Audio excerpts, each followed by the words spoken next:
lives up to its nickname, the Windy City. Winds of up to 90 miles an hour bring the less hardy to a standstill or use them like a Scotsman's curling stones. Alley fight between Fitz and Combs. You both get to pick 3 all-time Sox and Cubs as part of your alley fight. My number 1 draft pick is Michael Barrett. Michael Barrett, you're out of your mind. Michael Barrett, do you see that right hook?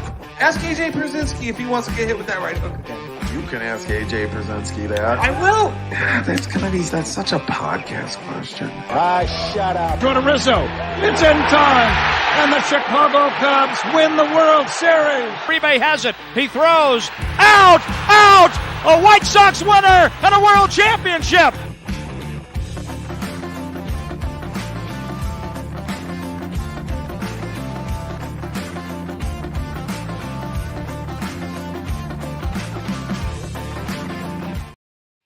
And what is going on, Windy City Sports Talk fans? It's your boy, Brandon Combs, coming to you live on a Sunday night here in Chicago as I try to run through like 95 buttons all on my own. But I digress. We've got a great show lined up for you. We've got a couple of guests here today. We're going to bring on Johnny Supan. He is the head coach of Crown Point, Indiana high school team, hockey team, I should say. And we're also going to be interviewing Josh Keck, who is the regional director for the ACL. And we're going to be talking some White Sox. Boy, have they had a rough go at it. We're going to be talking some Cubs, looking a little bit better than the White Sox. But before we do all that, I got to bring on my guy. He is my right-hand man. He's a peanut butter to my jelly. He is Ryan Fitzgibbons. What's going on, Ryan? Oh, my God, you're too much. A full slate today, Combs. We got Cubs looking pretty good. I'm on steroids right now. And the Sox, they look pretty bad. Yeah, I forgot to mention you that before the show. I'm using PEDs. But anyway. Hey, there's nothing wrong with PEDs. I say all the time that the players in the Major League Baseball, I wish they would use PEDs. I would buy the PEDs for them. They are paid to entertain. Dude, could you imagine watching Eloy Jimenez on PEDs? He would stay healthy. Oh, my God, he would. Or he'd come back from an injury. Well, he came back from this one pretty quickly, but hasn't done much. Dude, if the White Sox could stay off the injured list, they would. I mean, right now, I'll tell you right now, though, they are in first place on the IL. I mean, they lead that division by far. They don't lead any other division, but they lead the IL. Yes, they sure do. Again this year, and we were hoping the law of averages would come back. The law of averages don't come back when your guy's made of glass. I mean, it's hard. I mean, you try to chalk it up to young players getting, used to getting ready for a season and playing a full season. But after a while, are they Michael Brantley before he turned 30? Or, are they, Bryce Harper, who did get hurt a lot earlier in his career and then now has come on. Obviously, he's hurt now, playing a little first base, but I mean, you just hope for the best. It's a tough schedule that they started with. I've got the answer. All that needs to happen is they need to let Mike Clevenger hit, and they need to put a woman as a pitcher or a small child. Yeah, because then he'll hit like crazy. He was hitting Grandal's mitt like it was his baby's mama. Yeah, he did okay the other day. I mean, you can't say that the results were any different, but we're going to talk about that piece of shit in a little bit. For sure. Yes, we got something for him. We got something. All right, so before we get going, we do got Josh Keck coming on a little bit later on, but before we get there, we've got a special guest here. Why don't you tell the people who's going to be joining us? Yeah, super excited to have him on. Wanted to call him all week, obviously. You knowing me, procrastination. I called him yesterday. He was happy to come on. Yes. Mr. Johnny Supan, you're right. He is assistant or just kind of like part-timing coaching for Crown Point High School hockey. But he's going to go full-time next year. Was a Crown Point High School hockey star. Played a little bit at Michigan State, which is a big-time hockey school. A lot of competition there. Yeah, good program. Hockey fanatic. Great to have him on with, Toews retiring. This is a perfect time. Blackhawk season ending. What are they going to do? And what do we know about good organizations? I don't think we know anything about good organizations, but let's bring on Johnny. What's going on, Johnny? Hey, appreciate the intro there. My brother-in-law too, for anybody that didn't know. Why would you admit that? Well, it's not his choice. We have some good times, man. You guys give Ryan a lot of crap on here. He's good at what he does too, but I appreciate the intro. No, I think the Hawks got a lot of work to do, as like you guys were talking about, the Cubs and Sox. I know the Cubs are doing all right. Sox struggling with the injured list, obviously, but the Hawks got a lot of work to do, man. I'm sitting here thinking when the next time they're going to get in the playoffs are, and I find it hard to believe it's going to be within the next 5 years. So Connor Bedard, though, right? I guess you never know. I think right now I'm looking at the sheet here, so we're in third place in that draft, so we have about an 11% chance to get that first overall spot. Right now, I think that Anaheim will get him.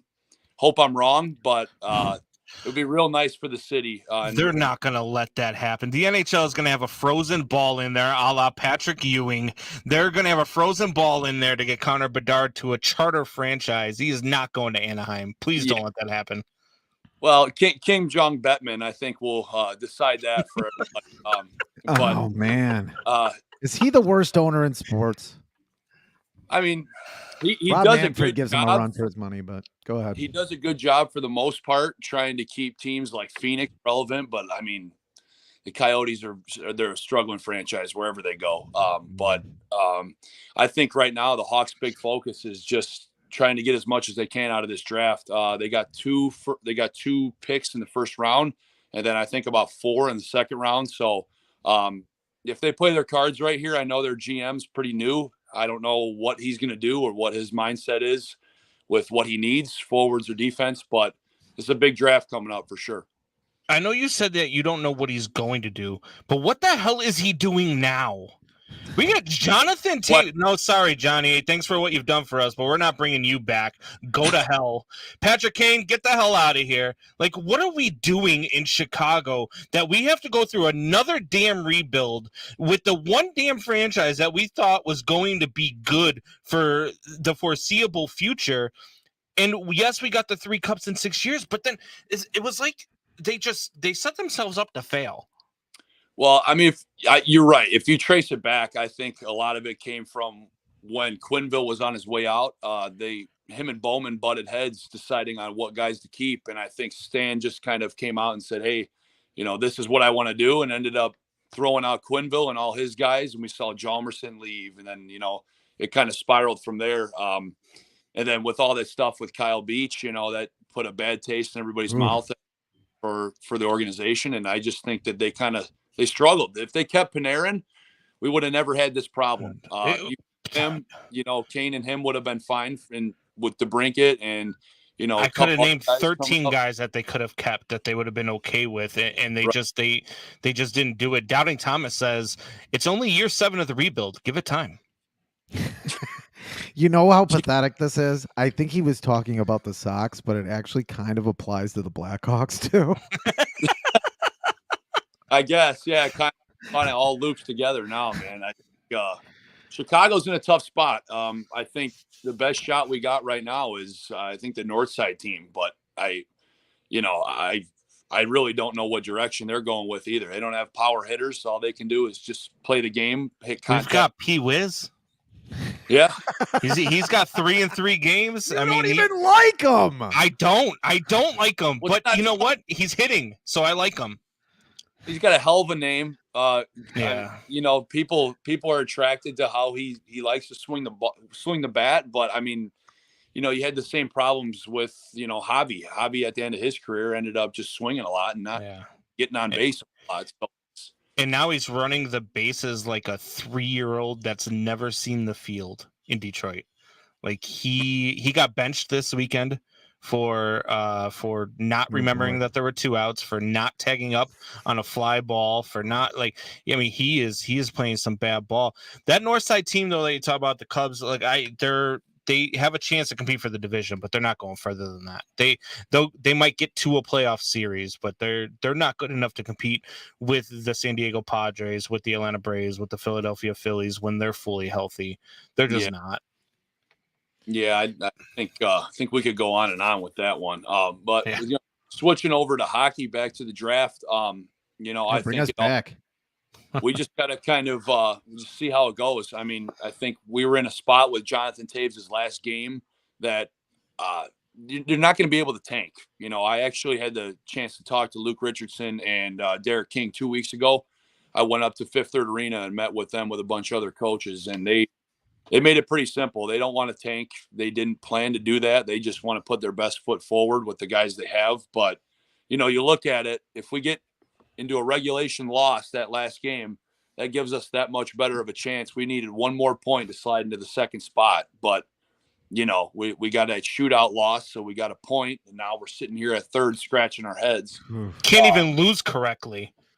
Right. And there was no Lovey Smith there to help you out. But Love. What makes Connor Bedard so good for someone as naive as me? And what is he someone who could play right away and make an impact, kind of like, Toews and Kane were able to do? I know they weren't exactly a finished product yet, but you could see the promise, and they actually contributed to the team right away.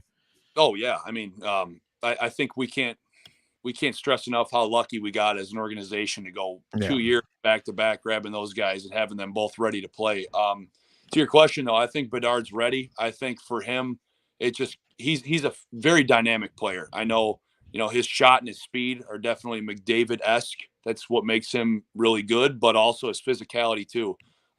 He's 5'10", 185, but he hits.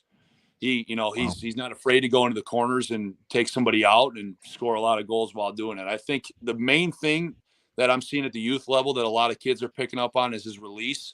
So his quick release, he likes to just, fake that shot and a quick pull to the inside and another, quick rip. That's what he's good at, is just bringing that puck close to him and kind of getting away from guys. You compare him to McDavid, he's got that breakout speed. But I think he'll be nothing short of, success, and he'll be competing with McDavid here in a couple of years on the point sheet. So is there any chance that this off season, and maybe because I think that there is, and the Rangers have already said in order for him to come back to New York, Patrick Kane would have to take a serious pay cut. Any chance that the Hawks bring back Kane if they get the number 1 pick and pick up Connor Bedard? It's a good question.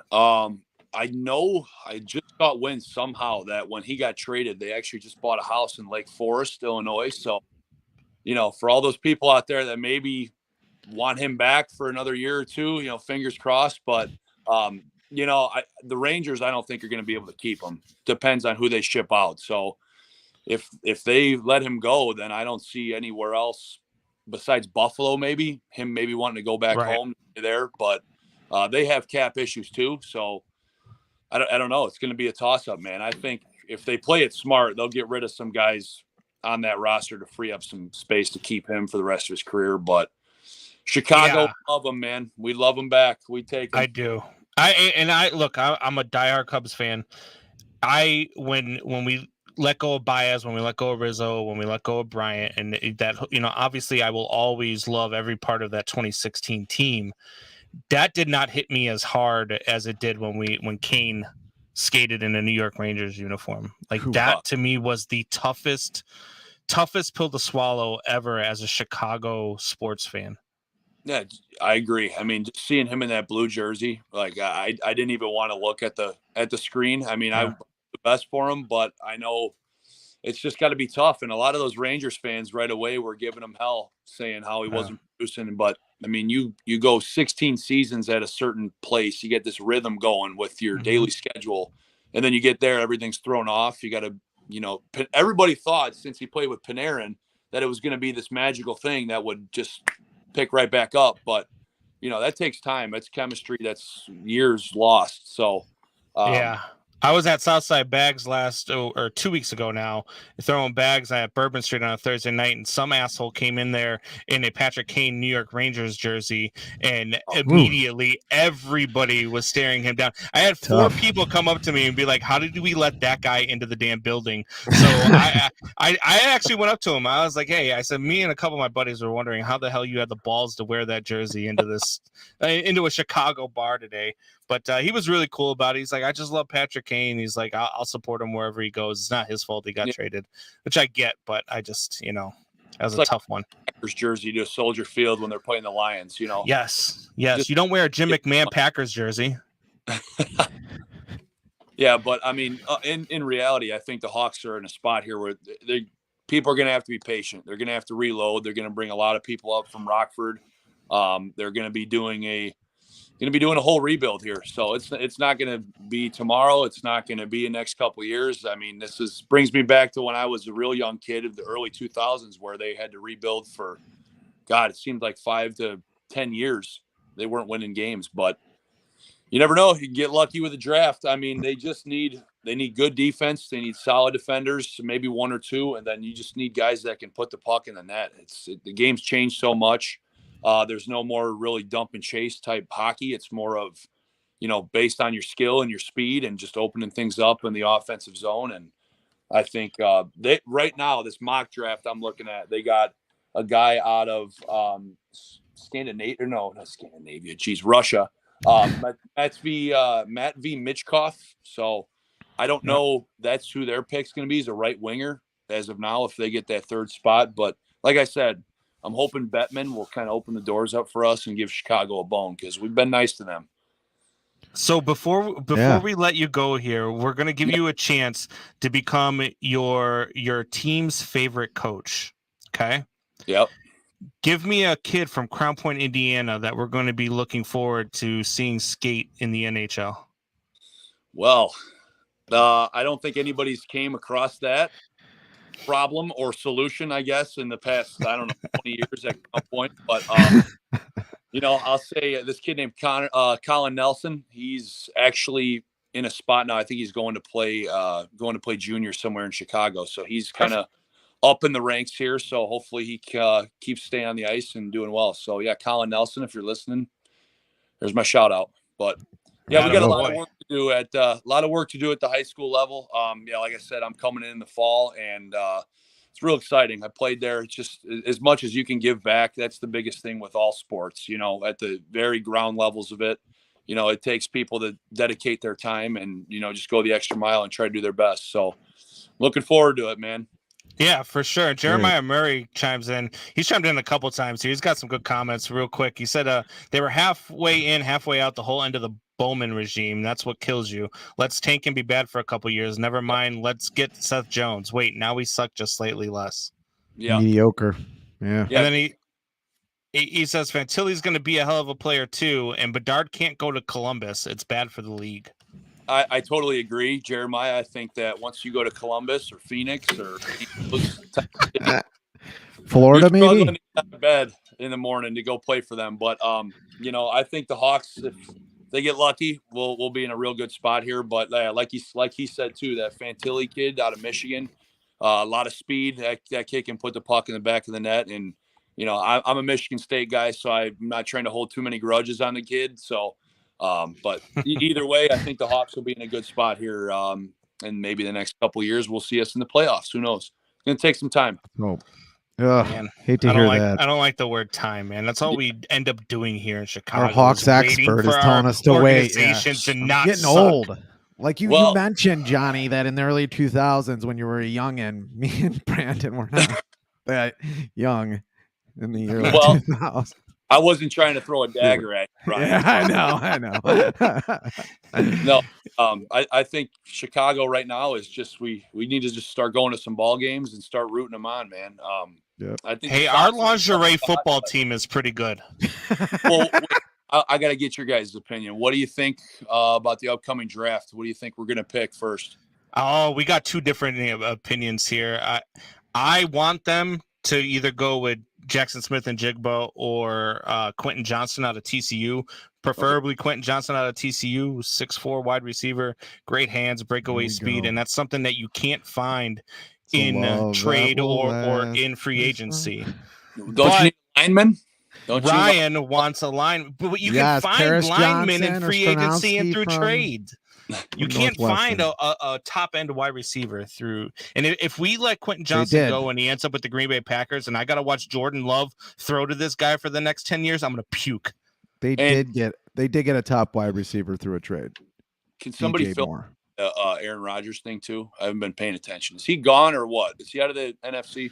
Yeah, he's on a vision he's not quest. gone yet, but he's gonna be. Aaron Rodgers always gets his way. He's a bitch, and he always finds a way to get himself taking out ayahuasca in Panama. He's on shrooms right now, somewhere trying to get over to New York. New York is trying to find a way to get him. Green Bay just wants to hold down, like they're that freaking ex that just doesn't want to let you go. It's insane. Well, he gets all these players to go to the Jets, and then they don't even sign them. Like, that to me is like, okay, first of all, this guy's demanding 3 or 4 guys to come, and we're not really sure if we can afford them or if Green Bay is going to release them, whatever. It's blows my mind how much power that guy has, and I just don't want to see him in the NFC North anymore. So wherever he goes, better be out there. Doubting Thomas said, because I said Quentin Johnson, we all have to take 2 shots. He talks about Quentin Johnson pretty much every week. That's my guy, man. We got to take him. But hey, John, thanks for joining us, man. We appreciate it. We'll definitely have you on again. We'll talk some more Hawks. Yeah, absolutely. Thanks for having me, boys. Good luck with the rest of the pod. And anytime you guys need a hockey guy, just give me a call. We All will. right, man. We're in. Thank you. All right, boys. Take it easy. Later.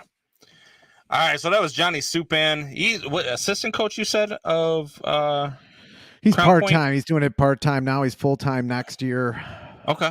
Full-time coach of Crown Point High School hockey.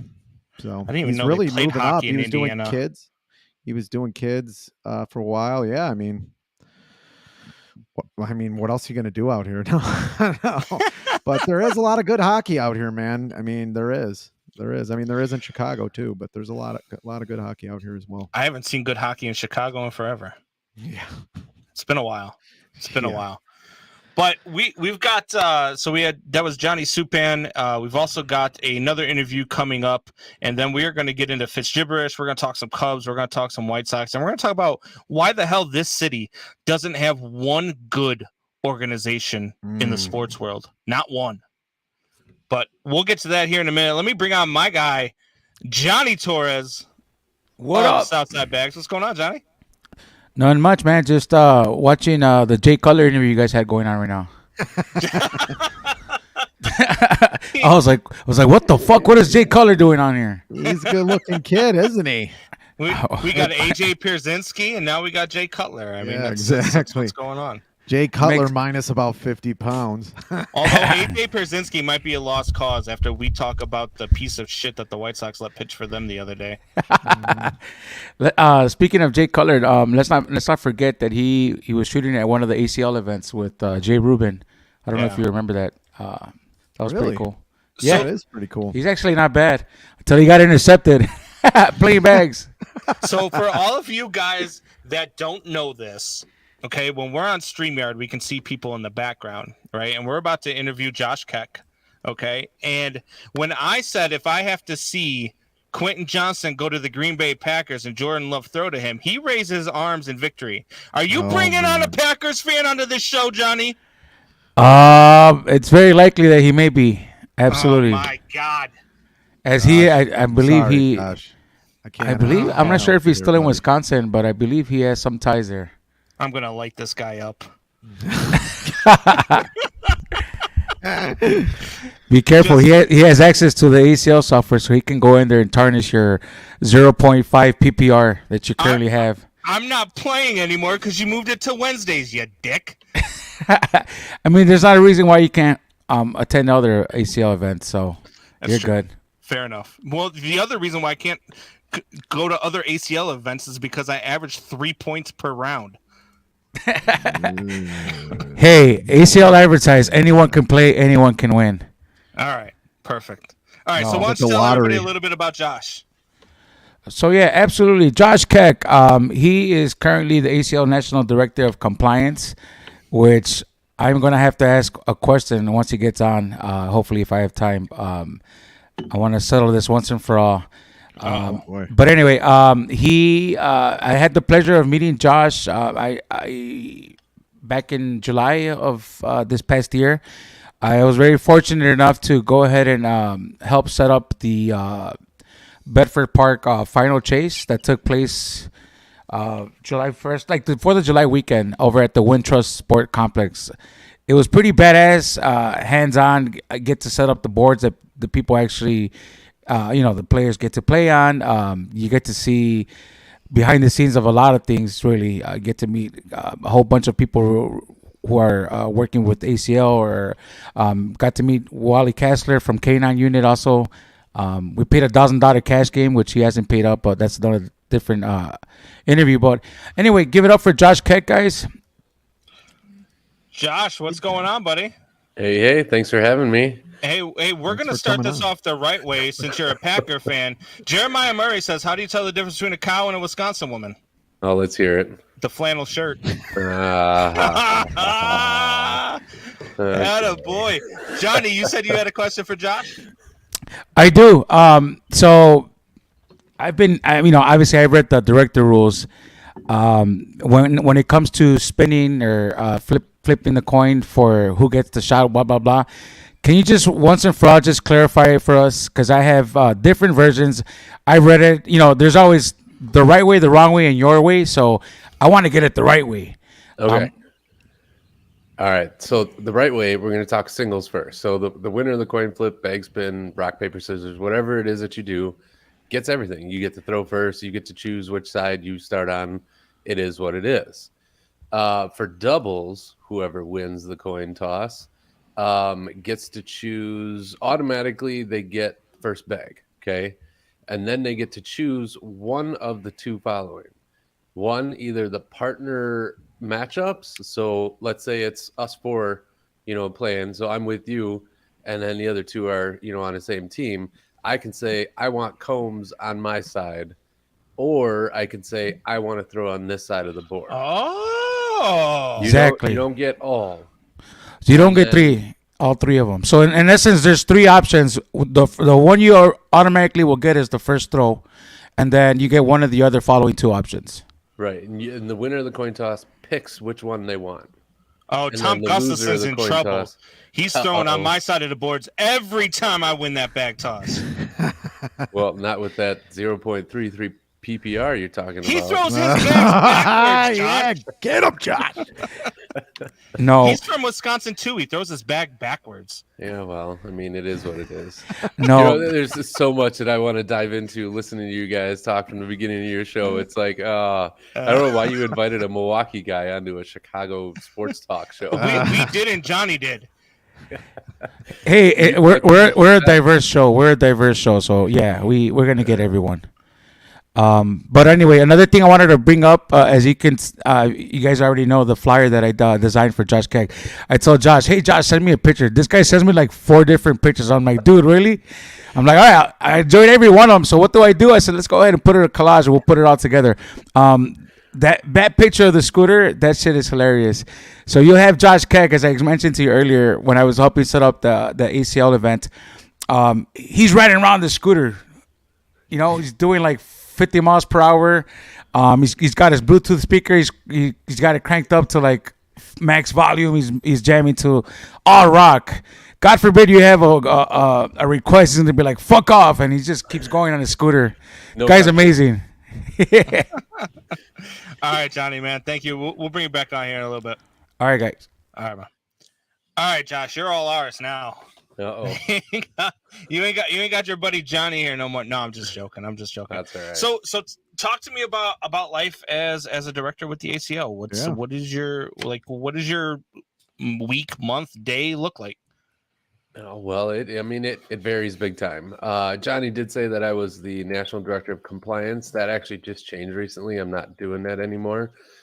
Compliance means, if let's say you get into a fight at a tournament, you got to face me and I'll hand out the punishment and things like that. But somebody else just took that over. Hunter CL took it over. So now basically my job is national director of tournaments. So all the nationals and all the opens, I'm there. I'm driving the truck to all of them, setting up with all the wonderful helpers that help set up, and then running the tournaments, tearing down, and then driving to the next one.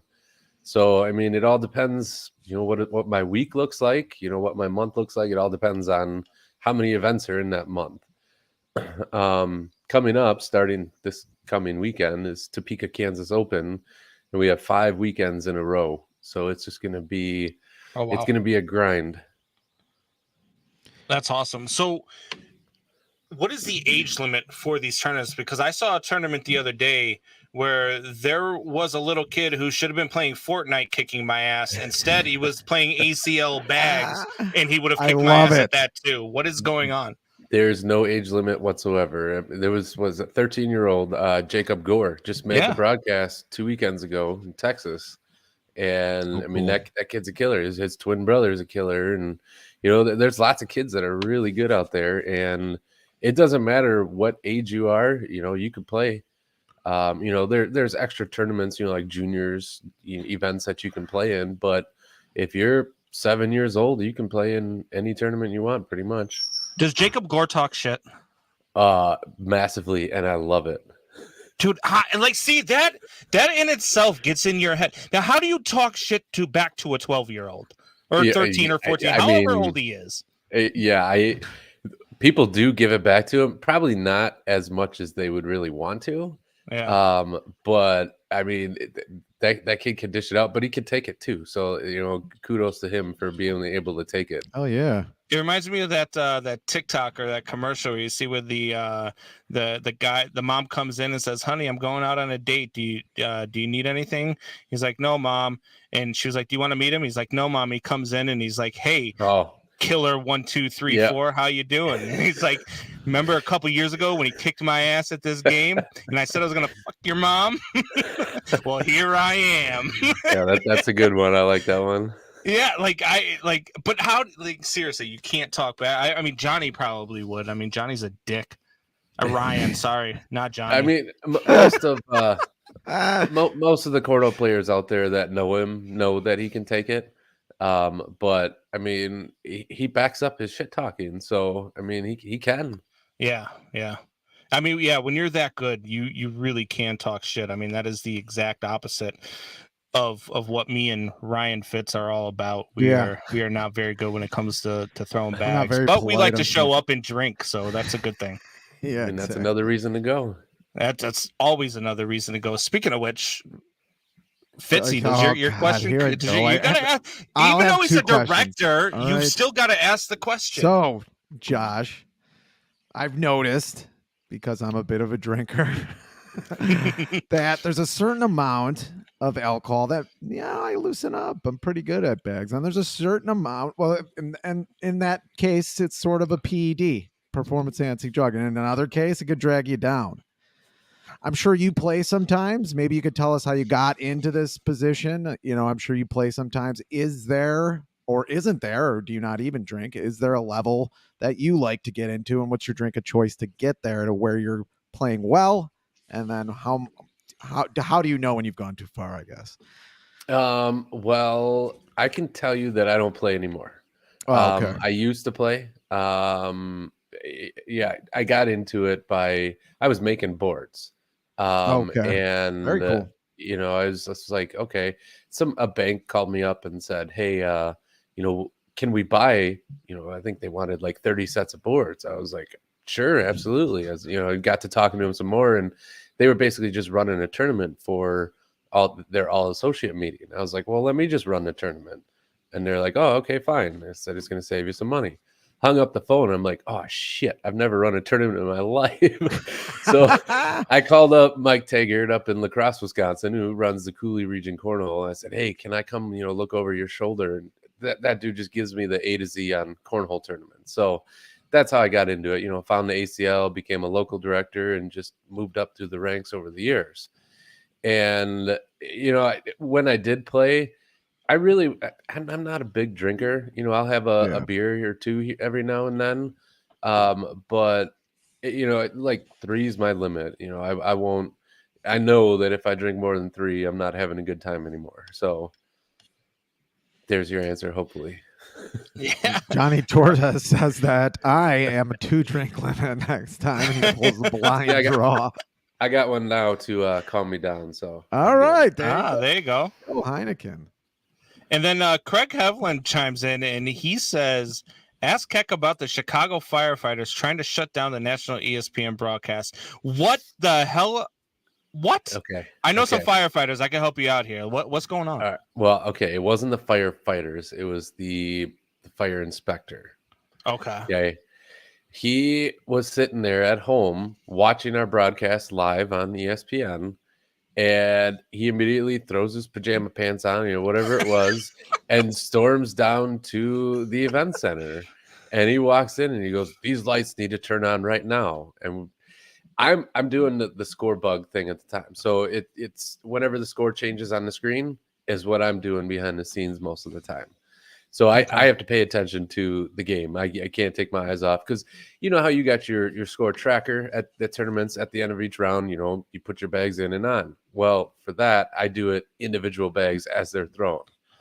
So if you have like a bag in front of the hole, that's one on for you, and then the next person pushes them in. I got to take it off of on and put it in the in, and then put the next one in or on. It's very time consuming and stressful, pretty much. You wouldn't think it was, but it is. So this fire inspector comes in and he's like, "These lights need to turn on," and we're like, "No, they need to be off for the broadcast. We have all these lights and everything. We bring in a whole lighting crew.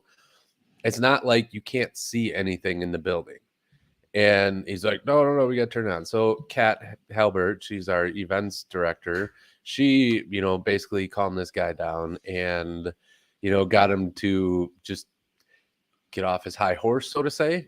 But yeah, we were close to being shut down or all the lights being turned on during the broadcast. Wow. And that wouldn't have been good for ESPN.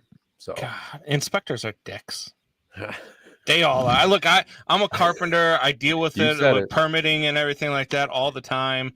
They're dicks. It wasn't the firefighters. Firefighters are always been cool. So it's the guys way up with the white shirts on. That is unbelievable. So, John, when we have ACL pros, when we have amateurs on the show, we always like to try to get them in a little bit of trouble. But you said you don't play anymore, so I can't have you call anybody out. Okay.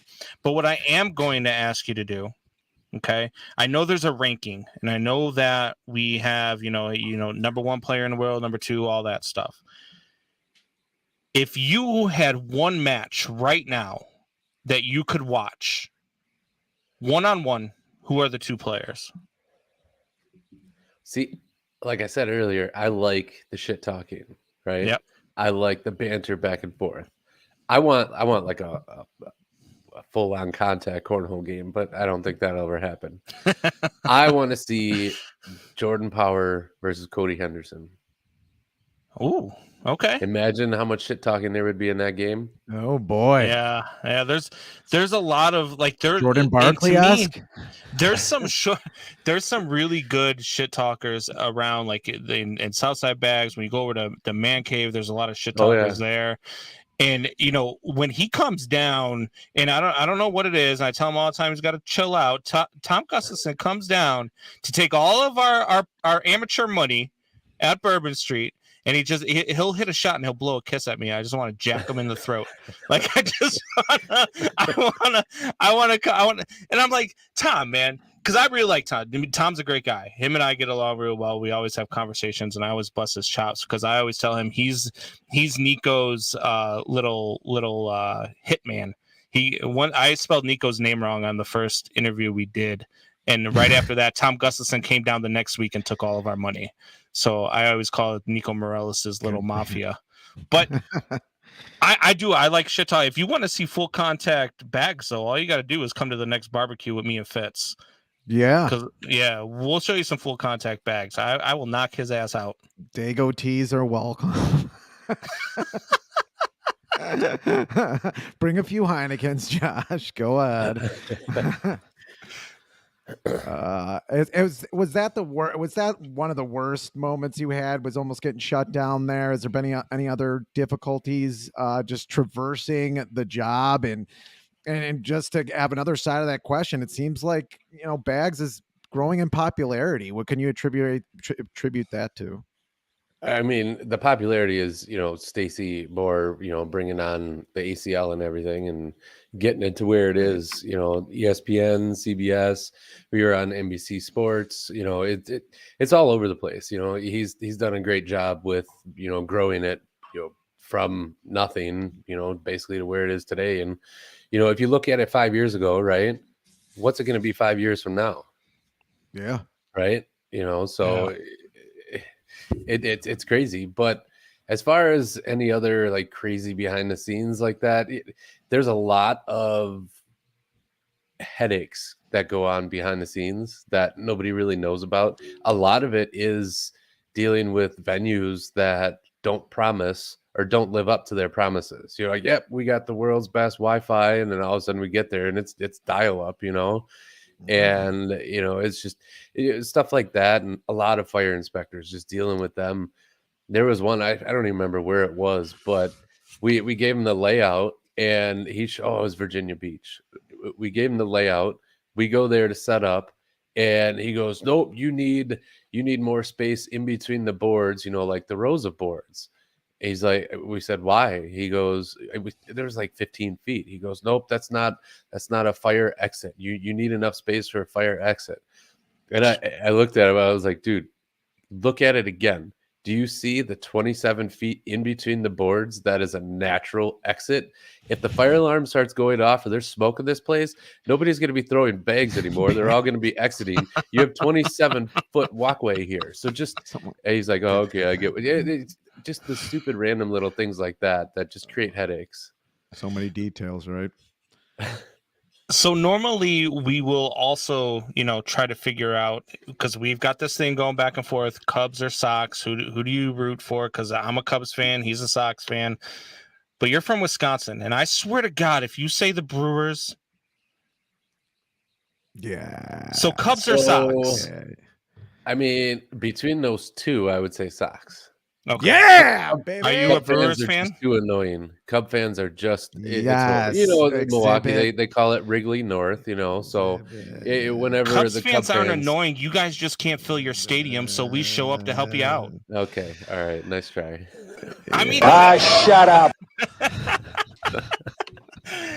All right, Josh, man, it was a blast having you on. You said earlier though that there was some stuff from earlier in the show that you wanted to talk about. What were we talking about that got you going?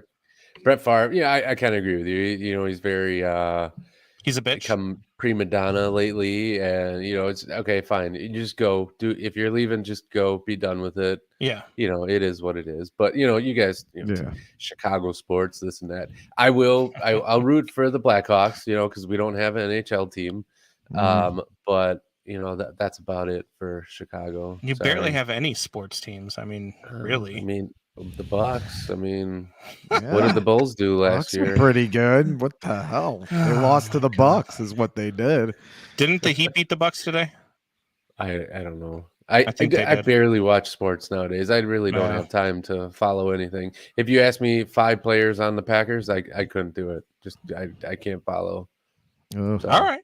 Well, let's bring Johnny back on before we let you go here. Johnny, after hearing that interview, you got any questions for Josh? Absolutely. I have a couple more questions if I may. First of all, next month, I'm sure you've heard of it already. The MLC is expected to debut their 2023 season. As an affiliate of ACL, what are your thoughts? I'm just curious to know, what are you thinking of that? Is that going to be a bust? What are your thoughts on that? Okay, here's my deal. I don't really know too much about MCL or MLC. So I can't really say much about it. It is what it is. There's many, competing leagues out there, and, it's, if they succeed, they succeed. If they don't, they don't. I don't know too much about it, so I can't really speak to it. Is it like the live form of The ACL? Is it like what golf? No, I'm being serious. Like, is that what it is? Are they trying to snatch players? So apparently they're out scouting players. They're giving them salaries, so they're actually getting paid to be pros, versus having to win a tournament and being paid. But yeah, I'll get off the subject since Josh is not knowledgeable of it, and I understand that. Next question. I understand you have Topeka, Kansas coming up for ACL Pro number 2, Super Bowl number 2. You have a big schedule. It's going to be huge. A bunch of huge events coming up. What are you looking forward to in terms of the events that are coming up? What are you looking forward to? Which one of these events are you looking forward to? The one I'm really looking forward to is right across the border in Oak Creek, Wisconsin. You got July 7th through the 9th. It's an open shootout and a super hole. So the open's going to be in Oak Creek. It's what, maybe 25 minutes north of the border. So come on up, make sure you show up for that. And then the shootout and the Super Bowl broadcast will be at the Summerfest grounds in the middle of Summerfest happening. So everybody knows Summerfest, right? The world's largest music festival. So Imagine Dragons is there that weekend. It's a huge lineup that whole weekend. So make sure you check it out and stop on by. That's the one I'm really looking forward to. That's awesome. Hometown. Oh, absolutely. Imagine Dragons, one of my son's favorite bands. That's for sure. Johnny, is that your dog on your couch behind you? Yeah. Dude, is he like sitting up like a human? First of all, it's a she. First of all, it's a she. All right, let's get that straight. All right. Second of all, he got right up and he's eating that microphone. Second of all, she's hovering behind me. She's trying to get a look at Josh Keck. That's all. Okay. All right. Well, Josh, man, we appreciate you. Thanks for taking the time. Is there anybody you want to give a shout out to before we let you go?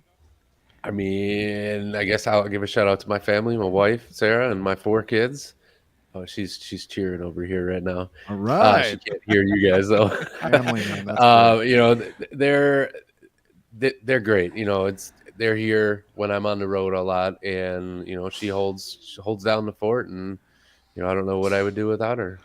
Yeah, man. Good support system is always out there. Behind every strong man, there's a strong woman behind them, right? That's what they say. For sure. And Mrs. Keck, I want to apologize to you once you hear this rerun. All the F bombs that were dropped.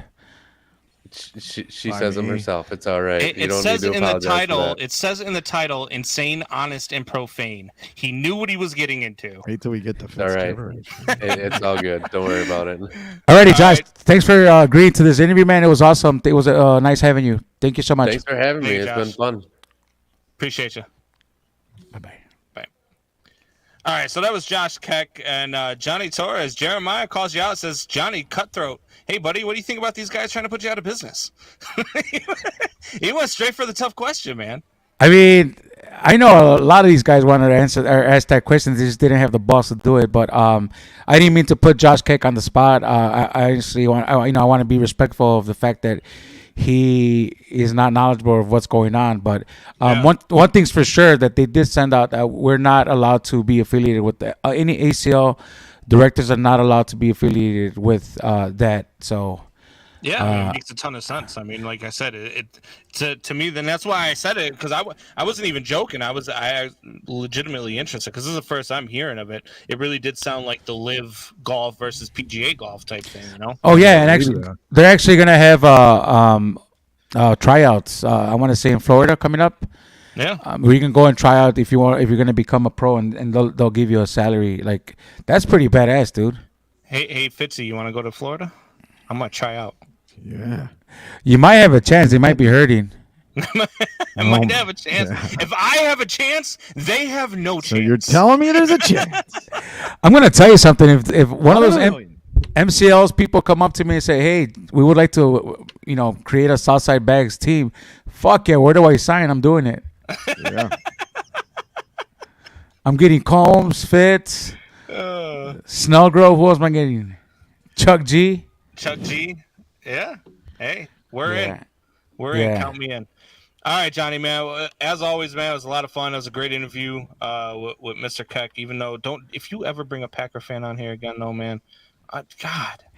He never clarified he was a Packer fan. He just was dodging to answer that. Oh yeah, he was like, oh, I really want to do this show. It's an awesome show, but I'm not gonna tell you this. You can tell his morale just dropped once we were giving him shit. He was just like, he turned that. What he turned out? No, he didn't turn that frown upside down. He kept that frown. He turned that smile upside down is what he did. Mm-hmm. But and that's the thing. I mean, when you come on to a Chicago show and you're a Packer fan, you're gonna get some shit.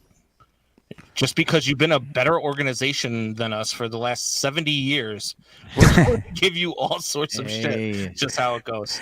Yeah, so, one thing I forgot to ask him, but I wanted to ask him. He has a podcast himself. Okay. Yeah. Pretty cool. I think it's something like What the Heck with Josh Keck or something. I forgot. It's probably like cheese curds and is that what it's about? Is it about cheese curds and fairs and stuff? About putting the guy out of business. You're a dick. Dude, I'm just kidding. Wait a minute. You were talking shit about me while I was on behind the studios. You were saying that I'm a dick, and then you're like, no. I meant to say Ryan. His brother's name is John too. So, and I talk to both of them all the time, and then you're on, and it's Johnny, and I just got confused. Yep. Yeah, Fitz for sure will fucking talk shit to Jacob Gore. Yeah, he would. John is the better Fitz, though. John Fitz. He'd like probably trip him over the fucking board or something. I can see Fitz blame. Ryan would buy him a shot. Blame it on the alcohol. Feeding alcohol to minors, Ryan Fitz. Oh boy, he'd entice him. He'd give him like Jello shots, make it fun for him. Here, little boy. Oh my God! All right, we've officially entered that line that we don't want to go. Johnny, man, we appreciate you, man. Have a good weekend, and next week who we got? John. Yeah, absolutely. Next week we have a nice one too. We have Mr. Jay Rubin, ACL Pro Jay Rubin, the GOAT, who is also sponsored by Titan Bags. So I'm looking forward to that one. That'll be fun too. But please do not wear that hoodie again, Fitz. It's beautiful. It's gorgeous. The 8-man out hoodie. He fell in some dog shit. Fell in some dog shit earlier. Johnny lost his mic. He couldn't even go anymore. So yeah. But hey, look, another good interview with the ACL pros. Another great interview with Johnny too, man. Johnny Supan talking about some hockey earlier. So we've had some good stuff going. But why don't we give the people what they're here for? Let's get with that Fitz gibberish. Are they actually here for that? They're always all right. Hello, friends. It's another edition of Fitz Gibberish, a diatribic conspiracy, and an island in the middle of unapologetic and sometimes inaccurate sports talk. Mike Clevenger, who strikes an uncanny resemblance to Red Hot Chili Peppers lead singer Anthony Kiedis. If Anthony Kiedis stayed under the bridge downtown for the last 30 years. Thank you, Anthony. Anyway, Clevenger went 6 innings, 5 strikeouts, 5 walks, and no runs on Friday. All in all, a pretty good outing. I was strangely or not so strangely reminded of a book I once read, probably because it's about bullies. The book's name, Blitzed. Drugs in the Third Reich. Yes! I'm going to talk about Nazi Germany, a groundbreaking book from 2015 by Norman Aller that discovers a surprising truth of Nazi Germany's all-consuming reliance on drugs. Clevenger has had many instances of immature behavior and alleged drug use by the baby mama. Follow my logic here for a moment. In Aller's book, he documents with great precision and detail the rampant use of methamphetamine in Nazi Germany. So much so that Hitler was known to use meth regularly to help with his speeches, alertness, and fearlessness. The same can be said for his troops, who were experimented on throughout 1938 by a drug called Provatine, just a fancy name for crystal meth. And their lead up to the Blitzkriegs that would terrorize Europe and the rest of the world. Provatine was so prevalent that it made its way into all parts of society in Nazi Germany, including a certain sweet whose popularity precedes itself.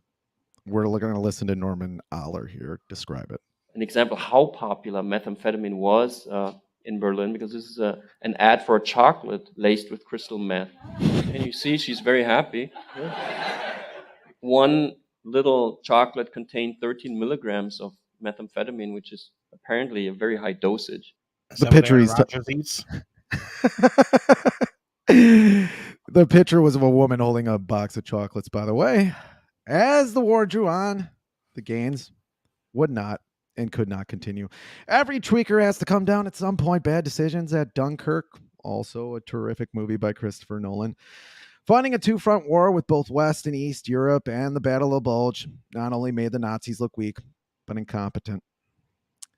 Making decisions emotionally without thinking, which was uncharacteristic of the robotic discipline earlier in the war.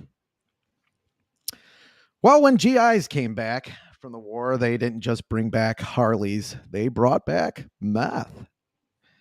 Lots of baseball's prominent players who fought in the war allegedly brought the idea back of taking meth.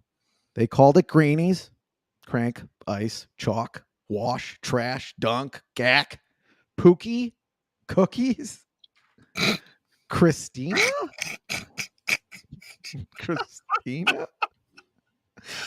No Where are you dose. going with this? No dose. It is Fitz gibberish. White Cross, cotton candy, rocket fuel, and probably later on Scooby snacks. In some clubhouses, they had plain coffee and what they called hot coffee. Now, stimulants were banned in Emily in 2005, just in time for my White Sox to take the lead by storm, unless you had a prescription of Adderall. In 2018, it was said that 15% of baseball players were taking Adderall, had a prescription.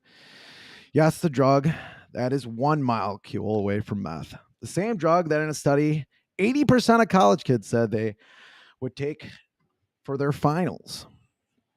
The same drug that Lars Anderson, ex-MLB prospect and Japan Major League player, said in a piece by The Athletic gave him boundless energy.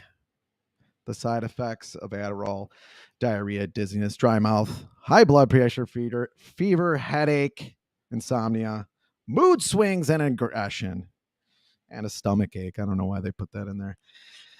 You already said diarrhea. The side effects of meth: increase alertness, decrease appetite, dizziness, increase physical activity, rapid heart rate, insomnia, almost the same things, mood swings, aggression. Clevenger, we're back at him, okay? We came back full circle, kind of. An obvious result. Clevenger, an obvious result of a Kid Rock, Honey Boo Boo one night stand, walked up to Gold Digger on Friday. Talk about a bully. His first home game of the year, obvious dig on his baby mama. His response to reporters when they asked him was, "Are you a music producer?" "No." "Okay. Well, if you have a baseball question, I'm here for you." That's how I would think he sounds. A little passive aggressive. Great impression. Sound a little passive aggressive and mood swingy. Allegedly, Olivia Feinstead, the baby mama I've been talking about, posted marks from him throwing an iPad at her while pregnant. Also described an incident when he threw used chewing tobacco at their infant child. She left after he strangled her, allegedly. After the MLB investigation sort of cleared Clevenger, he did submit to evaluations by joint treatment boards that will no doubt test him for drugs. Probably not Adderall, though. Even though they did it, it's out of their system. Even if they did, it's out of your system in a few days. And although I'm sure Adderall helps many people, a drug user is going to do what they can get away with. You know what they will test him for that is out of your system in over a month? Marijuana. Yes, marijuana or weed. Actually, marijuana only means Mexican tobacco. You know why? because the illegality of it was used to deport Mexicans to Mexico and imprison African Americans from jazz clubs that had become so prevalent in the 20s and 30s in America. On the day after Jackie Robinson Day, one of our favorite baseball days of the year, we have meth that has been distilled down over 100 years by chemists to what people call cocaine perfected, or Adderall. We have oxycodone and hydrocodone that was supposed to be distilled heroin or morphine and non-habit forming. If those aren't habit forming, then I am Anthony Kiedis. You know what's not habit forming?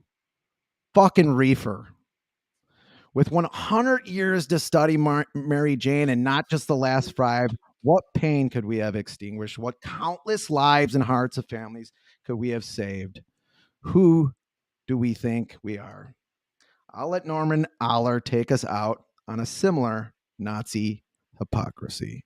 They very early on combined anti-Semitic policies with anti-drug policies, saying lots of Jews are taking drugs and drugs are toxins and Jews are toxins, and we have to create a pure German society that gets rid of all these unhealthy elements. And then the big irony is the hypocrisy of the system. It becomes very visible when in the mid-30s, a Berlin company called Temmler, which still is a global player today in the pharmaceutical industry, developed a new medicine, cure-all, as they advertised it, and they branded this as Pervitin, and the active ingredient is methamphetamine, which today we know as crystal meth.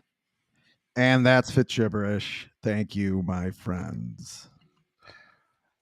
I think we've been going through this a lot in sports. It's something that's near and dear to my heart, and it's something that happens in football actually more often than baseball, where guys want to get off injuries and they're not able to take this. I know that they don't test in baseball, but when a guy does something like this, they will test for it. And if you do get dinged twice, you're banned 100 games in baseball if you get dinged twice for marijuana.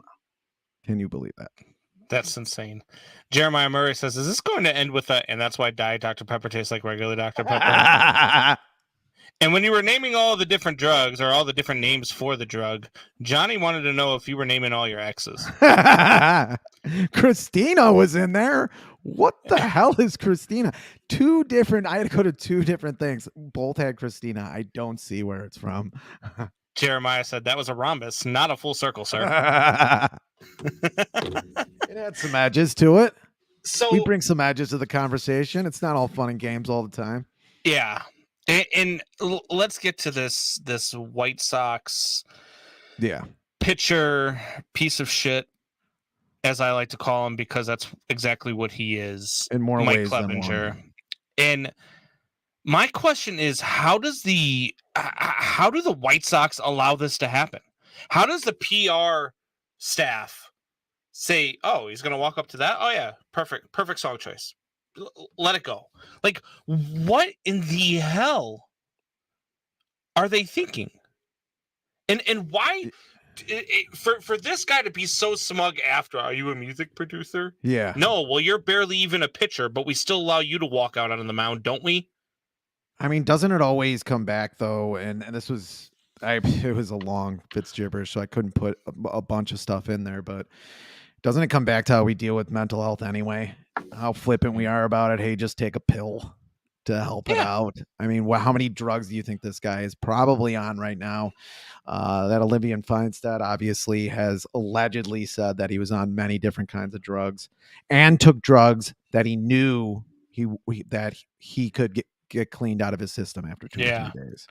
And Johnny says, what's his walk-up song? Sorry, I missed it. For those of you that don't know, Mike Clevenger was accused of choking out his wife or girlfriend or whatever she was at the time, and for throwing spit chew tobacco on his 6-month-old child at the time. And he walked out yesterday. When he strangled her. Yeah, he walked out yesterday to Gold Digger by Kanye West. They settled out of court, I do believe. I'm not sure. I don't know the whole, but I'm pretty sure they settled out of court and all this other stuff. But like, first of all, you don't settle out of court if you're innocent. That's the first thing. It's just, it doesn't happen. there are certain situations where it may be smarter to just, hey, this is like $1,000. It's going to cost me more to go to court than it is to pay the fine. But for this baseball player, if he was truly innocent and he truly thought that she was just a gold digger, he would have fought it. He would have kept his money. Mm-hmm. And I mean, if you're innocent, wouldn't you? We can say allegedly all we want, but you have the means, you have the money, you can go get a lawyer, you can pay a lawyer, you can pay the fees, and you can get found innocent. However, you didn't do that. You paid the settlement. You walked away. You got away with doing what piece of shits do. There's very few people in this world that I have no time for. But there are 3 types of people in this world I have no time for. People that steal from their families, people that hit women and abuse women mentally and physically, and people that abuse children mentally, physically, sexually, or whatever it may be. I have no time for them. The latter 2 could fall off the face of the earth. Like, I really have zero use for them. And this piece of shit falls into both of those categories. I don't like bullies either, man, especially the way this guy was a bully about all of it from the very first day of spring training, the comments he made, that he was the one that was being put out by everything. And it's like, it was like I said at the time, it was too human to not be true. Yeah. It just felt way too human not to be true. At the time, the details were deep details. They weren't like, oh, he hit me at this time, and her story has not changed since she put all that stuff on Twitter. And the immaturity in which he's handled it all. Yes. The immature, like, just not even, there's, first of all, at 32. No remorse. Like, if they were lies, you would say, you know what? Any decent human being would be like, she has some issues. I hope she gets the help that she needs. I will do what I need to do to get her the help she needs, because she's the mother of my child, by the way. I will do what I got to do to help her get the help that she needs. Or 2, you know what? I made some stupid decisions. I did some things the wrong way. I apologize. I'm working through them. I'm doing whatever, getting whatever help I need to get and doing that. And instead, no, this idiot is doing shit like coming out and to a Kanye West Gold Digger song. And Kanye West too. Yeah. I mean, just 2 guys who've just lost their damn mind. I guess that's why I had to talk about Hitler. Yeah, Jeremiah says 2 types of people I can't stand: people that are intolerant of other people's cultures, and the Dutch. What do you got against the Dutch? No one's got anything against the Dutch. No, that is definitely a line from a movie.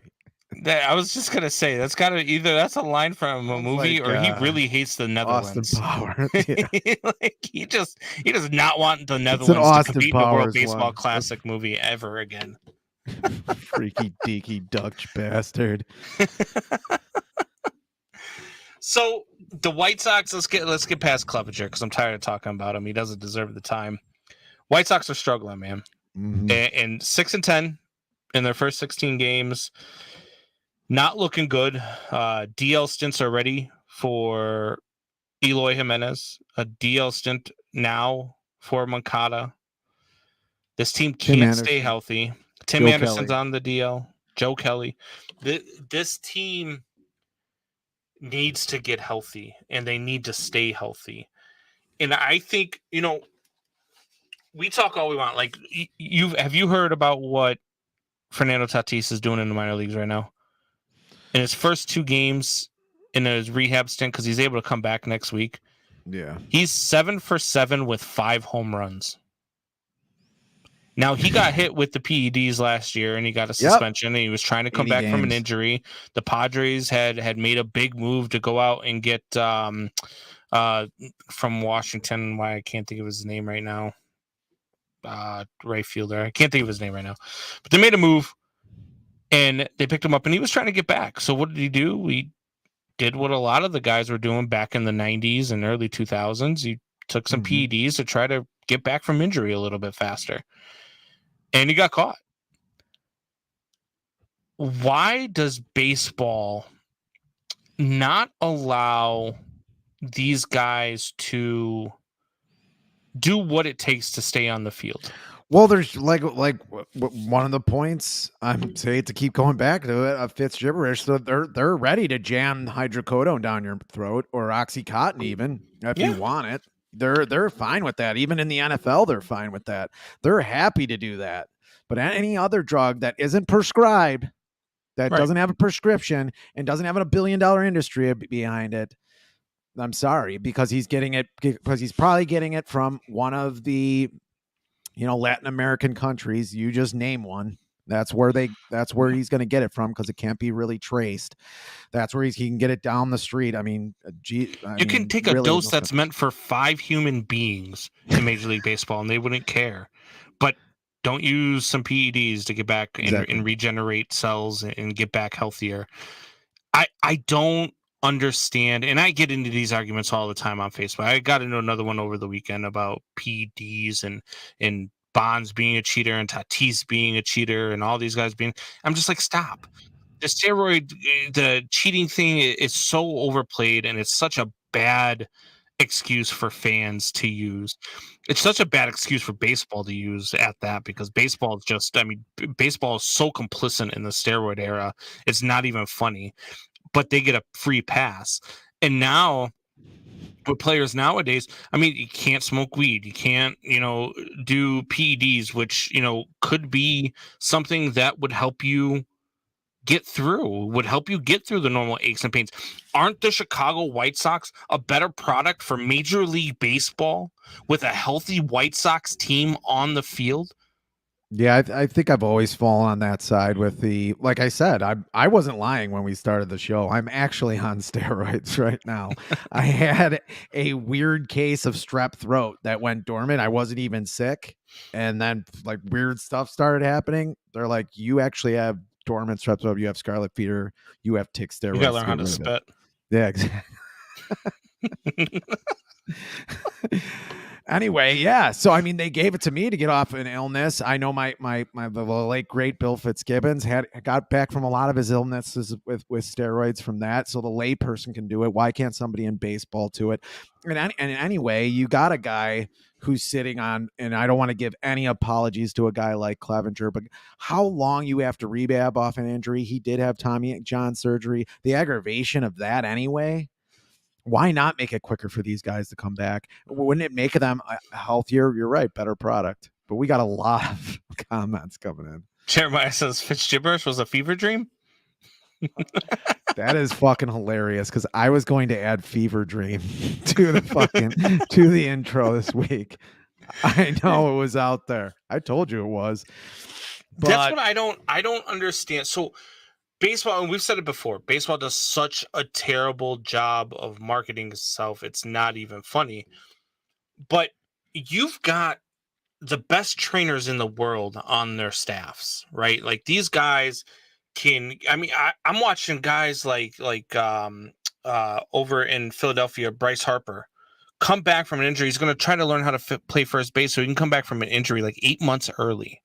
Right? You've got the best trainers in the world. Why can't you allow these trainers to give them the proper amount of whatever it is that they need to do to get back into it, right? You allow Mike Trout behind the scenes to use PEDs because he's got a thyroid condition. Mm-hmm. So if that helps him with his thyroid condition, why can't you do that for players who can't just stay healthy? Why can't you do that for an Eloy Jimenez who could quite possibly be a 40 home run guy if he gets to play a full healthy season? Why can't you do that for a Luis Robert who can be a perennial MVP candidate if he can stay on the field? Like those are the things that boggle my mind about, oh, well, it's baseball and we got to be pure. I love this game. I love everything about this game. I will watch it till it is no longer a thing. I will do everything I can. I will study the game. I will watch replays of games. I watch all sorts of stuff. I've watched the Ken Burns documentary like 6 times. Yeah, I love this game. Did you see the Nolan Ryan one before you? I know I'm stopping your momentum, but the Nolan Ryan documentary was pretty good. No, it was a great documentary. But what I'm getting at is why can't baseball just get with the freaking program? and be like, hey, we need to do what we need to do. And instead of speeding up the game with a pitch clock, instead of speeding up the game by making a relief pitcher pitch to 3 hitters without being taken out of the game, instead of making it so that, it's easier for hitters and we can't shift on them because they can't learn how to hit the opposite field. How about we keep the good players on the field? How about we do what it takes to keep them on the field? And if you don't report stuff like PED usage, if you don't report stuff like all this stuff that they've gone through with all of the stuff from the steroid era, the people don't care. The fans don't care. If their guys are on the field for 162 games, people don't care what it takes. They don't care. You talked about baseball going away. You talk about, you were just talking about baseball. Even if it went away, you'd still want to watch it or still try a way to watch it. When it did go away for COVID, when it was in Italy, and then all of a sudden, I can't remember the guy's name, but the basketball player that was wiping COVID all over everything, and he didn't know I had COVID yet. Yes. And then that basically shut down all of sports. Yep. I wasn't worried about the livelihood of this country. I was worried about missing baseball.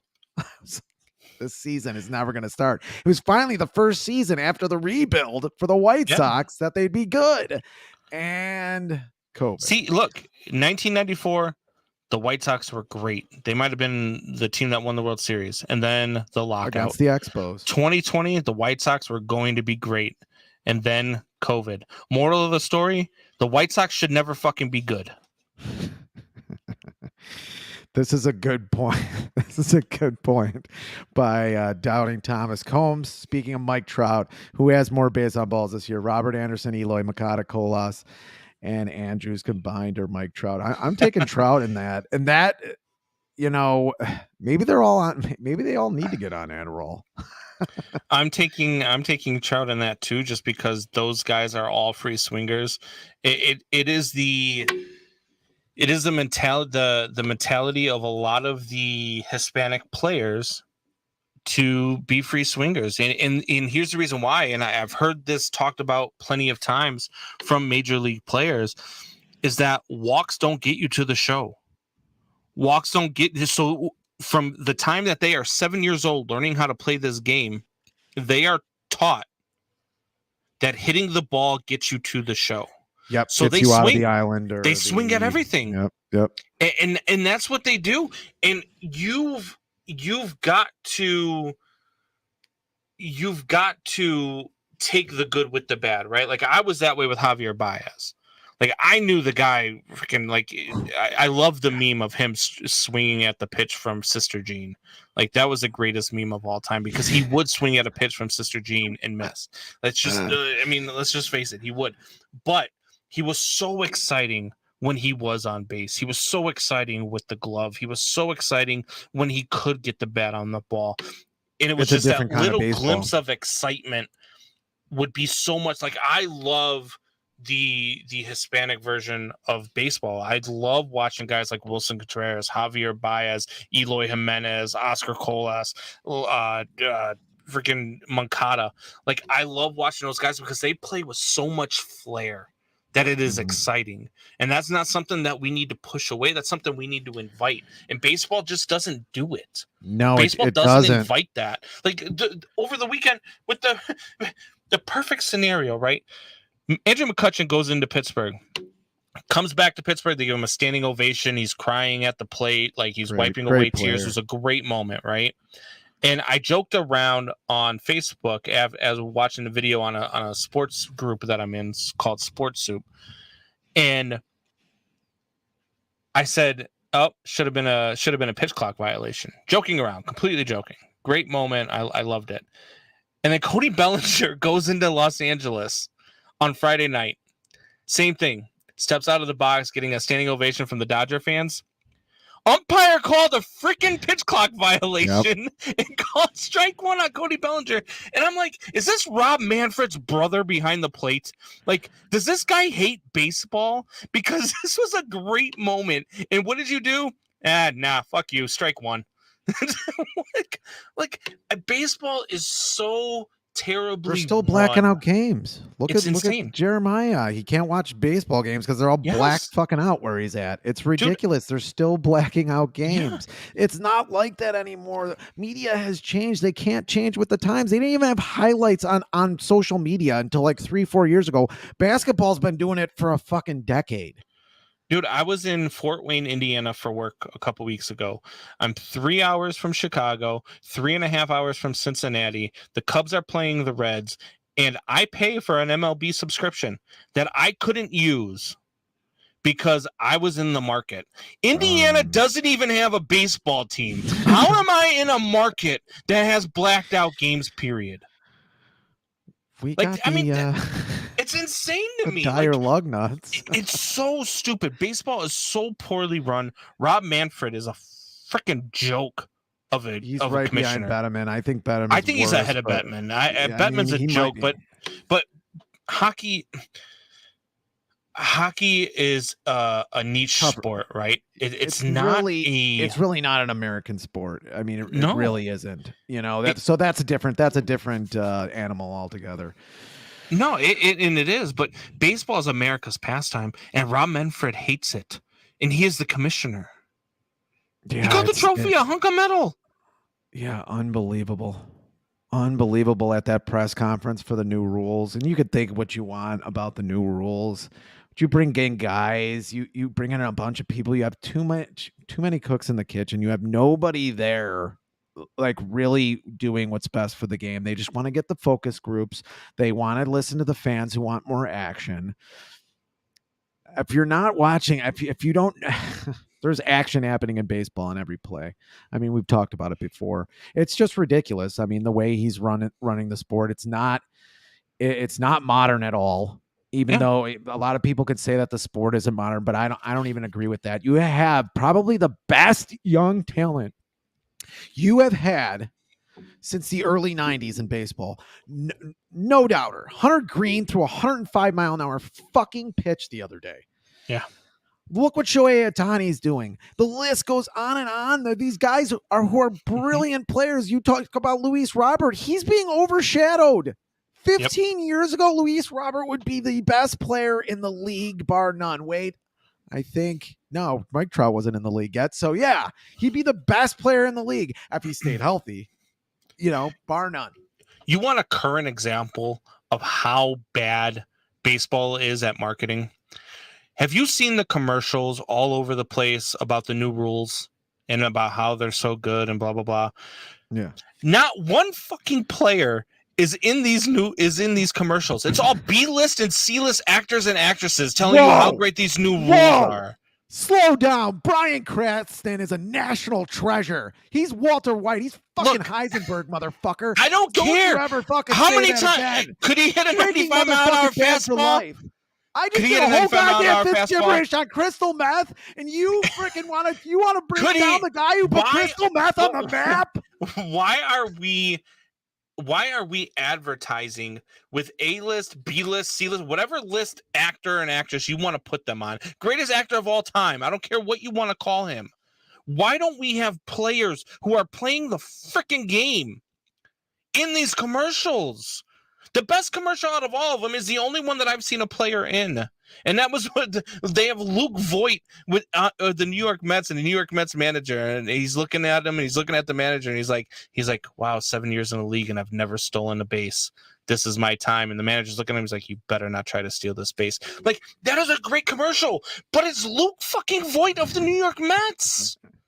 You're not even, why isn't that Mike Trout? Why isn't it I don't understand for the life of me why baseball can't get this correct. It drives me up a wall watching these commercials, knowing that you've got so much opportunity here. You want to tell all the fans how great these new rules are, yet you don't have one damn player telling you how great they are, except for Luke Voigt. It's insane. Moncada out there, but the only flair Moncada has occurs in his oblique. It's true. It is crazy because no one wants to be the guy that is okay with the rules because all the players are bitching about it. And how many insane. players are going to turn? How many players are going to be hurt off this? This How many is another players thing are that's going to insane. turn to drugs for it? Jeremiah says, I'm in the Red Sox, Cubs, Cardinals market, but I can only watch. How can you be in all of their markets? The Cardinals play 4.5 hours west of the Cubs and Sox. The Reds play 7 hours east of the Cubs and Sox. How did Major League Baseball call that one market for viewing? It's asinine. It makes zero sense. God. I go off on a tangent about this all night long. I walk in 65 at bats this year. One walk at 65 at bats because he says Luis Robert sucks. He's on pace for 8 this year. I mean, I wasn't going to say he actually, when he first came up, was pretty patient. But I mean, you got to go back to who you are. I think he started patient because he knew what guys were going to do to him when he was a rookie. But I think Luis Robert is a whale of a player. I don't think he's going to have 8 walks this year. He's an MVP candidate. He's an MVP caliber player. 300. Yeah, he's batting over 300. I mean, the guy absolutely mashes. But yeah, there's is it too early to panic walks with the White Sox? You're a fan. You can panic at any time. I'm not going to. I know how long these seasons are. I know 6 and 10. We won't even forget it. I mean, fucking the Nationals were if not the worst team in the league, the bottom 5 team in the league in 2019. They won the World Series. They were like 22 and 35, and they were terrible. Weren't the Phillies last year something like 12 games out when their they fired manager Joe got Girardi? fired? Yeah, and then they went to the World Series. So it's a long year. I mean, the Phillies didn't have the doubts that the Sox have, but as you look at it, and yes, I'm going to make a lot of excuses here in 30 seconds, but first 14 games in 15 days to start the season, that just doesn't happen. 11 of those games are away. Yeah. And you have a bad bullpen like this. It's going to be a tough beginning of the year. They win these. They should have won 3 out of 3, or at least 2 out of 3 this weekend. It just didn't happen. I mean, one game. I mean, they're 7-9. You feel okay if they win today, but they didn't, and that's why they play the fucking games. On the other side of town, the Cubs are now at 9 and 6, and they took 2 out of 3 from the Rangers, from the Mariners, and from the Los Angeles Dodgers in LA. By the way, they could have swept that series if it wasn't for a 9th inning rally last night by the Dodgers. They have Oakland and then LA again this coming week. This Cubs team could find themselves in a really good position by the end of this week. In a really good position in this division. Yeah. Everything looks good. I agree with Johnny Supan when he said that they don't have a lot of thunder in that lineup. That's a problem for the Sox too. You do have P-Wiz. Don't worry, boys. The Royals bench coach will steer the ship through these rough waters. The man won a World Series with the Royals, Jeremiah. Enough. First Bryan Cranston and now Pedro Grifol. Yeah, that might not work out. But anyway, we're on the Cubs. We're on the Cubs right now. I like what I see, man. I like teams like this, actually. I really do. If they had a little bit more thump in their lineup, you could start dreaming. And you never know at the trade deadline what could happen. I do like watching teams like this. They play pretty good defense. Not they have a couple of blank spots here or there, but they play a pretty good defense. They're pitching really well. It is April, but they're still pitching really well. Yeah. Justin Steele has been a workhorse since June of last year. I know that you said that he's still too young to be considered either a underrated or even rated. Or even rated. He's pitched 195 innings. Since June of last year, nobody other than what? He's got the second lowest ERA in baseball since June of last year.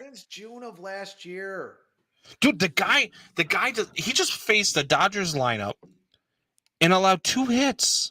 I'm not sure about that Dodgers thing, but dude, I watched the lineup.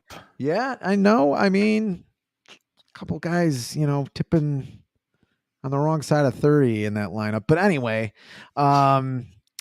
No, I mean, he like I said, he does have the look, but you can't say anything yet, man. This is baseball. This is not.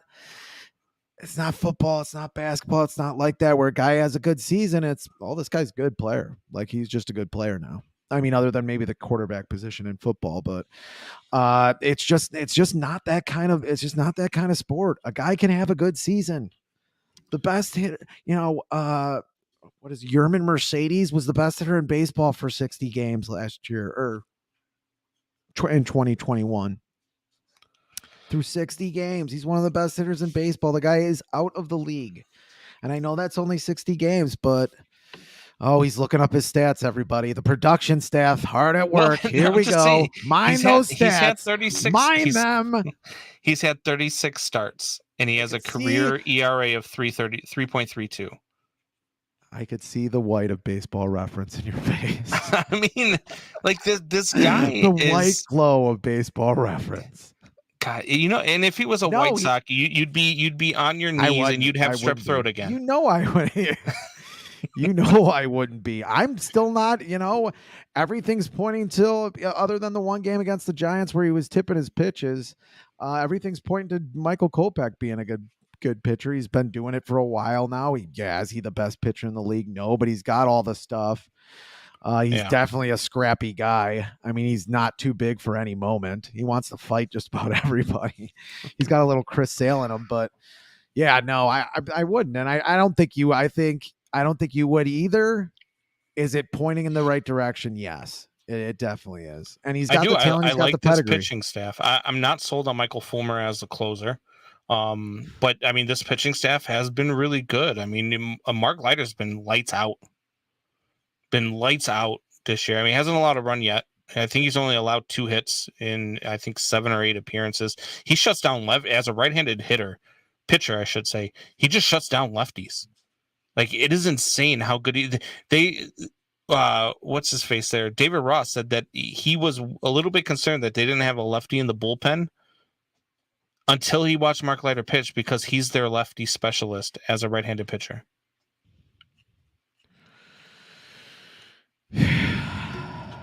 I mean, it's all looking good. It is. I'm not going to say it's not. It's okay for you to compliment. I mean, there is good baseball right now in Chicago. It's just not in Comiskey. Yeah, it's good. No, they're good. I mean, they're playing good baseball. They are. Now. Hey, look, and this is against a very brutal stretch of schedule. Yeah. But they do have the A's and the Dodgers, and then they got the Padres before they do get to beat up on the Marlins and the Nationals, and then the Cardinals, who are not looking very good so far. They're in the basement of the Central Division. The Cardinals are. A lot of weird stuff happening. My guy Wilson Contreras, I think he's betting like 0.62. He's done that before. Like he's been so bad out of the gate. He did have a big RBI single, 2 RBI single for them the other day when I was watching the game. But that team right there is not looking very good. The Cubs are looking very good. What do you see from the White Sox this week? I mean, they've got a tough schedule. They've got Philly, and then after Philly, I believe they've got tough. Tampa. Where are they at here? I think. Yeah, Tampa. Yeah, Philly. And they've got Tampa like 7 of their next 10 games after Philly. Yeah, that's quite a thing over there. Hopefully they stumble here. Sometimes teams that aren't doing well wake up for good teams. That's all you can hope for. Yeah. Their starting pitching's been pretty solid. Other than a few bumps in the road, which happens to a lot of teams, their starting pitching has been solid. They're going to have to carry them here. Yeah. Hopefully you get a couple of guys that start to go on a run in that bullpen. I mean, I think that bullpen's better than it's shown. That's all you can hope for, and better hitting. Hit the ball over the goddamn fence. I mean, they're hitting for average. That's the only thing they do really well is hit for average. Do you take any stock with the Rays and 7 out of 10 against the Phillies? Do you take any stock? Yeah, I know they're 14-2, but they're 14-2 against the Tigers, National, A's, and Red Sox. They finally played a good team in the Blue Jays this weekend and lost 2 out of 3. Yeah. No, I saw that. Do do you take it? Because to me, I've heard people say this. Oh, well, they haven't played anybody. I'm like, so what you're telling me is they're beating the teams that they should beat, which is what good teams do. So if it's hard for me to say, because you got to beat who's in front of you. You don't make your schedule. You got to beat who's on your schedule. You can't. I mean, if they gone 7-7 in that stretch, we'd be singing a different tune, right? We'd be, oh, I can't believe they gone 7-7 against the Nationals, Tigers, and Red Sox. Like, what is going on here? And instead, we're saying, oh, yeah, they're 14-0. Yeah, great, beat somebody. Like, to me, it doesn't. You beat who's in front of you. Yep. Yeah, I mean, you want to go 500 against the good. I mean, it's just, cliche at this point, 500 against the good teams, and then try to go 20-30 over against the bad teams. I mean, if you can, but I saw that. Yeah, there's a little bit of fool's gold there. You have to admit it, but that still was a solid team last year. It's a great, it looks like a great team this year. They just keep scouting, man. And that's what I was saying about the Cubs and the White Sox is their scouting departments. They don't put any money into what doesn't show on the bottom line. They don't put where the war is being waged in baseball right now is innovation. Yeah. Innovation of thinking, not just data, but of scouts going out and doing their jobs. People are actually mining Tampa Bay's scouting teams, year after year to find talent to bring onto their teams. Tampa Bay just keeps on being smarter than everybody else in the league. I mean, They do. The Astros. I mean, before we get out of here, real quick, does baseball need automated strike zones? I think so. Yeah, I disagree with Steve Stone on that. I really do. I do too. I watched the Cubs game today, and I know they benefited from it in that ninth inning especially. But there were so many balls out of the zone called strikes today. I mean, you change an at-bat. When you've got Freddie Freeman up and you're calling a ball 6 inches inside for strikes on 2 different pitches, like, that is bad. You're taking the bat out of one of the best player in the game's hands in those situations, and that just can't happen. Automated strike zones absolutely have to be a thing in Major League Baseball. You used to go a week without that happening. I mean, there's a lot of guys who retired who weren't even that great. Unless you were watching Angel Hernandez every night. Exactly. Oh boy. He needs to give the Hawk credit, Fitz. You must have said Hawkism. Oh, I did. It's the good bad team thing. He also did it with home and away. You want to be about 20 games over 500 and just be 500 away. That's what Hawk used to say. I did. All right. Well, Fitzy, we're going to get out of here, man. It was a great show. We had a lot of good talk. We had a good talk with your brother-in-law, talked some Blackhawks, then we talked with Josh Keck, talked some bags, and we got to do, Fitz gibberish was a little different tonight. I liked it. I mean, it definitely was a diatribe tonight, for sure. But sure was. Until next week, guys. A rhombus. Thank you, guys. Thank everybody for chiming in. Thank you, guys. Thank you to everybody who comments. We got Downing Thomas, Jeremiah Murray. We've got Johnny Torres in the chat. We saw Michelle in there at one point, I believe. Everybody who's watched us live, everybody who's doing everything that you can. Like, share, subscribe. Tell everybody all about us. Till next week, we'll see you.